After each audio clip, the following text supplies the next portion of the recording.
Welcome to the Slop Farm. Enjoy the video. You start by signing into the Google account that holds the images because sharing follows account permissions.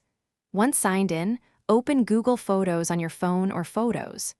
Google.com on desktop. This ensures you see the same library.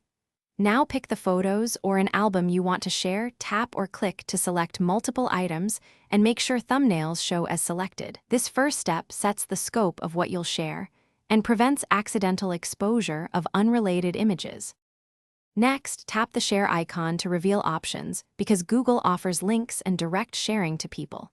Choose Create Link to make a shareable URL or pick specific people to send to defined Google accounts or phone numbers. This controls access more tightly. When creating a link, make sure to set view or collaborator rights as needed, and if available, set expiration for temporary access.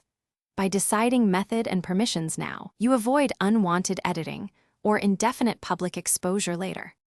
Finally, send the link or invite directly through Gmail, Messages, or copy-paste into the app you prefer, because delivery method affects how recipients open it. Once sent, verify someone on the other end can open the images, ask them to confirm or test in another browser while you check permissions. If the file isn't visible, make sure the album isn't set private and that you didn't restrict sharing to Google accounts only. If needed, revoke the link or update permissions to stop access immediately. Thanks for watching.